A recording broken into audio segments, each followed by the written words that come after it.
ቤተሰቦቻችን አሁን የተለያዩ ትኩስ መረጃዎች ተሰምተዋል። ከነዚህ መረጃዎች መካከል ከ3 ሳምንት በኋላ በሚካሄደው ሀገራዊ ምርጫ ላይ የብልጽግና ፓርቲ እጩ ሆኖ የቀረበው ካሙዙ ካሳ በማጭበርበር ወንጀል ተጠርጥሮ ታስሯል የሚሉ መረጃዎች በማህበራዊ ሚዲያ በስፋት እየተሰራጩ ናቸው። ለመሆኑ ካሙዙ ካሳ ታስሯል? የቀረበበት ትክክለኛ የወንጀል ክስስ ምንድነው? በጉዳዩ ላይ የተጣራ መረጃ ይዘናል፣ ተሰሙታላችሁ። በሌላ በኩል ከወደ መቀሌ የተሰማው መረጃ ብዙዎችን አስደንግጧል። ወደ መቀሌ ተጉዞ የነበረው የኢትዮጵያ አየር መንገድ አውሮፕላን ያልተጠበቀ አደጋ አጋጥሞታል ተብሏል። ለመሆኑ አውሮፕላኑ ምን ገጠመው? ብዙዎችን ያስደነገጠው ይሄ ኩነት ከፍተኛ መነጋገሪያ ሆኗል። ትክክለኛው መረጃውን በዝርዝር እናቀርብላችኋለን። በሌላ መረጃ የአብይ በቁጣ የተሞላው ምላሽ ለምን ብለን ጠይቀናል። በዚህም ላይ አጭር ዘገባ አዘጋጅተናል። አብራችሁን ሆኑ። ቻናላችን ላይክ፣ ሼር፣ ኮሜንት አድርጉ። መልካም ቆይታ።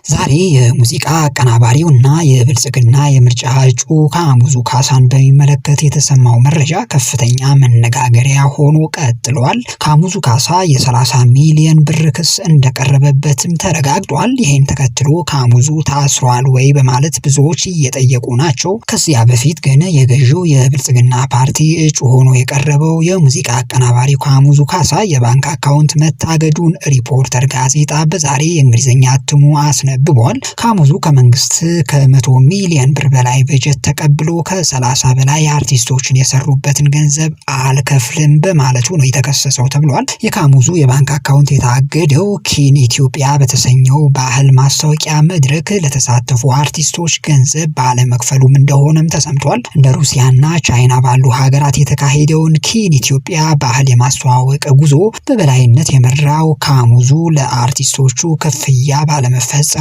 ተመስርቶበታል ነው የተባለው። ኪን ኢትዮጵያ በተሰኘው የውጭ ሀገር ባህል የማስተዋወቅ ጉዞ ተሳትፈው ክፍያ ያልተፈጸመላቸው ከ37 በላይ አርቲስቶች በፌዴራል ከፍተኛ ፍርድ ቤት ክስ መስርተዋል። ከሳሾቹ በተለያዩ ሀገራት በተካሄደው መድረክ ላይ ተሳትፈው ከተመለሱ በኋላ አዘጋጁ ካሙዙ ክፍያ እንዳልከፈላቸው ነው በክስ መዝገቡ የተሰማው። አርቲስቶቹ በቻይና በሩሲያና በሌሎችም ሀገራት እንዲሁም በሀገር ውስጥ በርካታ የባህል ትርኢቶችን ያቀረቡ ቢሆንም ክፍያ እንዳልተፈጸመላቸው ገልጿል።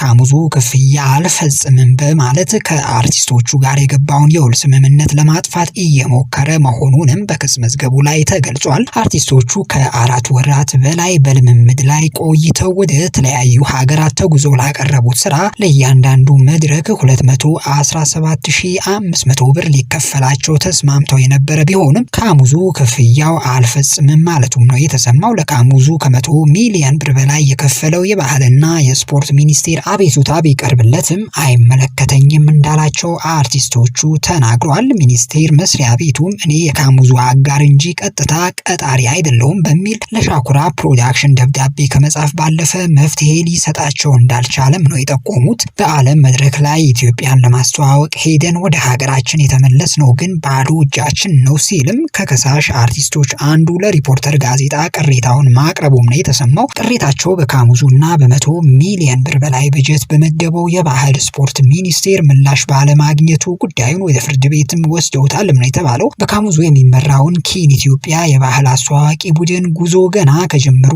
የአድሎና ሙስና ክስ ይቀርብበት ቆይቷል። የዝግጅቱ አካል የነበሩ አርቲስቶችም ጉቦ መክፈል ባለመቻላቸው ከጉዞ እንዲቀር መደረጋቸውን መግለጻቸው አይዘነጋም። የብልጽግና እጩ ካሙዙ ካሳ ይህን ተከትሎ ታስሯል የሚለው መረጃን በተመለከተ የፌዴራል ፖሊስ እስካሁን ምንም ያለው ነገር የለም። የዛሬ መረጃም ጉዳዩን ከተለያዩ የመረጃ ምንጮች ለማጣራት እንደሞከረው ካሙዙ ካሳ ታስሯል እየተባለ የሚሰራጨው መረጃ የውሸት ነው በማለት አስተባብለዋል። ካሙዙ በስራ ገበታው ላይ እንደሚገኝም የቅርብ ወዳጆቹም ተናግረዋል። ውድ ቤተሰቦቻችን ትናንት የመንግስት ቅርበት የነበራት በረከት ገበሬዋ እንደዚሁ በነዳጅ ማጭበርበር ወንጀል ተጠርጥራ እንደምትፈለግ ፖሊስ ማስታወቁ ዘግበንላችሁ ነበረ። ዛሬ ደግሞ ካሙዙ ካሳ ተረኛ ሆኗል። ለመሆኑ መንግስትን ተጠልሎ የዚህ አይነት የዝርፊያ መረጃዎች መብዛታቸው በምን ምክንያት ይመስላችኋል? እስኪ ሀሳብ አስተያየታችሁን አጋሩ። በሌላ መረጃ ዛሬ ቅዳሜ ጠዋት ወደ መቀለ በረራ ያደረገው የኢትዮጵያ አየር መንገድ አውሮፕላን በሚመለከት የተለያዩ መረጃዎች አሁን ተሰምቷል።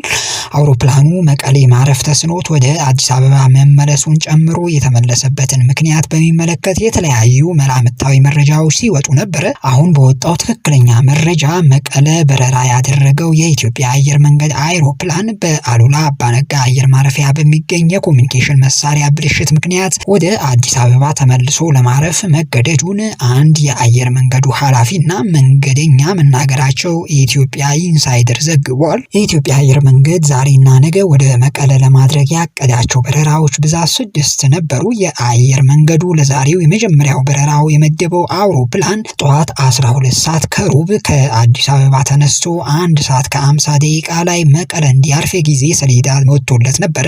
በዚህ በረራ የተጓዙ ስማቸው እንዳይገለጽ የፈለጉ አንድ መንገደኛ የተሳፈሩበት አውሮፕላን ከአዲስ አበባ ጠዋት 12 ሰዓት ተኩል ተነስቶ መቀለ ለ2 ሰዓት ሩብ ጉዳይ መድረሱን ለኢትዮጵያ ኢንሳይደር ተናግረዋል። አውሮፕላኑ በመቀለ ሳያርፍ ወደ አዲስ አበባ መመለሱን የገለጹት መንገደኛው በጉዞ ላይ ያሉ አብራሪው በመቀለ ያሉ መሳሪያዎች ላይ የብልሽት ችግር ስላጋጠመ እንደተመለሱም ይኸው የመረጃ ምንጭ ተናግረዋል። በጠዋቱ በረራ ወደ መቀለ የሚመጣ መንገደኛን ለመቀበል በአሉላ አባነጋ አየር ማረፊያ ተገኝቶ እንደነበር የገለጸ አንድ የከተማይቱ ነዋሪ በበኩሉ የኢትዮጵያ አየር መንገድ አውሮፕላን ወደ አየር ማረፊያው ሲጠጋ መመልከቱንም ገልጿል። አውሮፕላኑ በሰላም አርፏል ብለው የገመቱ እርሱና ሌሎች ተቀባዮች መንገደኞች ከአየር ማረፊያው እስኪወጡ ሲጠብቁ መቆየታቸውንም ነው የተናገረው። መንገደኞቹ በመዘግየታቸው የሚቀበለው ግለሰብ ስልክ ላይ ደጋግሞ ደውሎ ባለመስራቱ አጭር የጽሑፍ መልእክት በመላክ ምላሹን ሲጠብቅ እንደነበረ የመቀለው ነዋሪ ተናግሯል ሲል ኢትዮጵያ ኢንሳይደር ዘግቧል። በጠዋቱ በረራ የተጓዙት መንገደኛ አውሮፕላኑ ወደ አዲስ አበባ ከተመለሰ በኋላ እርሳቸውና ሌሎች መንገደኞች ለሰዓታት ከአውሮፕላኑ ሳይወርዱ ለመቆየት እንደተገደዱም ነው የገለጹት። ይህ ሁኔታ በተጓዦች ዘንድ ከፍተኛ ድንጋጤ ፈጥሮ እንደነበረም ነው የተሰማው። በትግራይ ክልል ከተከሰተው ጦርነት ወዲህ የአውሮፕላን በረራ መዘግየትና መሰረዝ በነዋሪዎች ዘንድ እንደ አጋጣሚ ክስተት ብቻ አይቆጠርም። የመቀለ የአክሱምና የሽረ ነዋሪዎች ወደ የከተማቸው የሚደረገው በረራ ላይ እክል ሲገጥም ክልሉ ተመልሶ ጦርነት የሚገባበት አንዱ ምክንያት አድርገው በመውሰድ ስጋት ሲገባቸው ቆይቷል። የስጋታቸው መነሻ ደግሞ በህወሓትና በፌዴራል መንግስት መካከል በየጊዜው የሚፈጠረው የፖለቲካ ውጥረት ነው። ከ6 ዓመት በትግራይ በተካሄደው አወዛጋቢ ምርጫ የተመረጠው የትግራይ ክልል ምክር ቤት ባለፈው ማክሰኞ ወደ ስራ ከተመለሰ በኋላ ዶክተር ደብረጽዮን ገብረ ሚካኤል ፕሬዝዳንት አድርጎ መምረጡ ውጥረቱ ይበልጥ አባብሶታል። የክልሉን ስራ አስፈጻሚ አስፈላጊውን ማስተካከያ በማድረግ ስራቸውን እንዲያደርጉ በምክር ቤቱ ስልጣን የተሰጣቸው ዶክተር ደብረጽዮን በትናንትናው ዕለት በጊዜያዊ አስተዳደር ከተመረጠው ካቢኔ ጋር የመጀመሪያው ስብሰባቸው አድርጓል።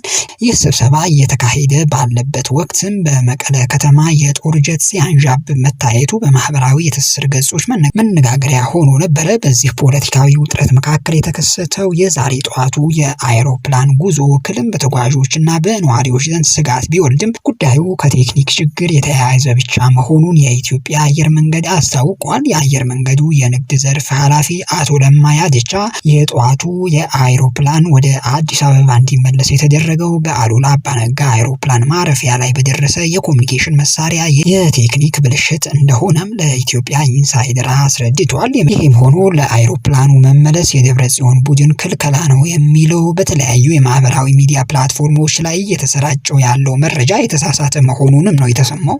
በሌላ መረጃ ከሰሞኑ ጠቅላይ ሚኒስትር አብይ ከተለያዩ የመገናኛ ብዙሃን ባለቤቶችና ጋዜጠኞች ጋር ባደረጉት ውይይት በተለያዩ በማህበራዊ ሚዲያ ፕላትፎርሞች ላይ የሚሰራጩ መረጃዎችና አሰራጭ ሚዲያ ሰዎችን አጥብቀው አውግዟል። ጠቅላይ ሚኒስትሩ በማህበራዊ ሚዲያ የሚሰራጩ ይዘቶች ከወባ ትንኝ ጋር በማመሳሰል የገለጹትም ሲሆን የወባ ትንኝ ከምታሰራጨው መርዝ ጋር በማነጻጸር በቀጣይ እርምጃ ለመውሰድም እንደሚሞክሩ ፍንጭ ሰጥቷል። የማህበራዊ ሚዲያ ፕላትፎርሞች አማራጭ የህዝብ መረጃ ማግኛ ዘዴዎች መሆናቸው ይታወቃል። የመንግስት ሚዲያዎች በአብዛኛው የመንግስት እንቅስቃሴን እንጂ የህዝብ ድምጽ አይደሉም በሚል ብዙዎች ይተቿቸዋል።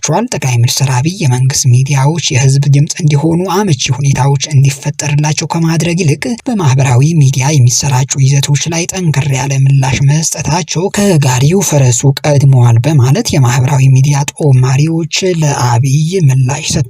ህዝቡ አመኔታ ያለው የመረጃ ምንጭ እንደሚፈልግ በመግለጽ የህዝብ የሚባሉ ሚዲያዎች የህዝብ መሆን ከተሳናቸው አማራጭ የመፈለግ ግዴታ ውስጥ ይገባል።